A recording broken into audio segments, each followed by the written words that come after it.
Para patuloy ang magandang serbisyo ng ating pamahalaan ay hindi ko pinayagan ang Joint Traffic Circular No. 01 ng Metro Manila Council tungkol sa probisyon na tataasan ang multa para sa mga illegal parking mula sa 1,000 piso na hanggang 4,000 piso. Maiiwan na sa 1,000 piso lamang. While I understand the intention behind the proposal, I've decided to prioritize discipline over penalties. Ang bagong Pilipino, disiplinado.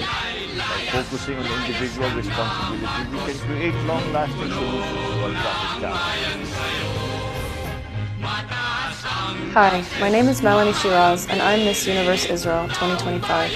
When I came to Miss Universe, I believed that it would be a stage for peace, dialogue, and friendship. A space where women from different nations could meet beyond politics in a spirit of hope and mutual respect. As an Israeli, I came with this optimism, with the hope of representing my country with pride and of sharing in positive, respectful conversation with women from around the world. That is why it is deeply troubling to see this platform being misused. Recently, another contestant has used her voice not to build bridges but to spread propaganda. She shared a video that included images of Israeli children murdered by Hamas terrorists on October 7th and then presented them in a way that implied that they were Palestinian victims.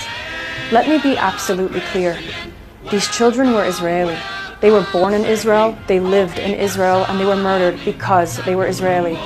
The land they came from was not called Palestine. To present them otherwise is a deliberate distortion meant to erase their true identity and to suggest falsely that Israel itself is simply Palestine. Two of the victims were the Bibas children, Ariel, just 4 years old, and his baby brother Kfir, only 9 months old, the youngest hostage taken on October 7th. Along with their mother Shiri, they were kidnapped from their home in Kibbutz Nir Oz and dragged into Gaza. For months, the world saw their faces as symbols of Hamas's cruelty. Ariel and Kfir were later brutally murdered by their captors in Gaza, and their short lives ended in unimaginable cruelty. Another victim was 12-year-old Noya Dan, an autistic Israeli girl abducted from her home in Nir Oz together with her grandmother Carmela, who was 80 years old.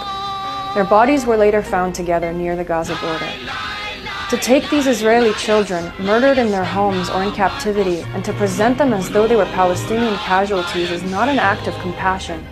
It is theft of an identity, a falsification of truth, and a calculated attempt to weaponize tragedy for political purposes.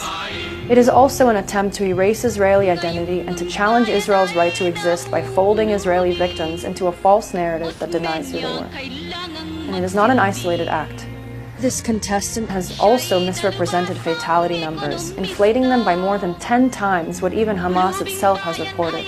Numbers so easily disproven with just a simple search. This is not advocacy, this is fabrication. Every contestant who comes to the stage carries the responsibility to arrive with grace and to represent their people with dignity. But when someone creates a title for themselves and appoints themselves to be a voice for their people, that responsibility becomes even greater. Choosing to step into such a role demands truth, care, and respect. To use it to instead spread falsehoods and to distort the tragedies of others is not only careless, it is misuse and abuse of the platform itself. What she is doing is not only damaging to my people, it is damaging to Palestinians as well.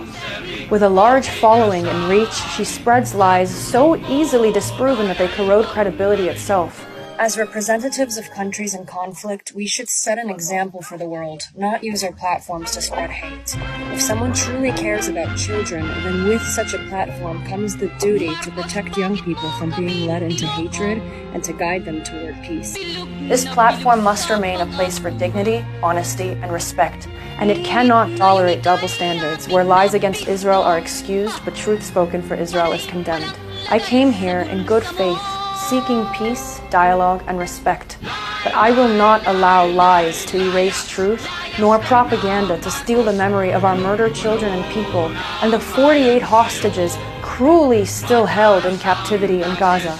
Their tragedy belongs to them, to us, and to history, and it will not be stolen. Bring them home.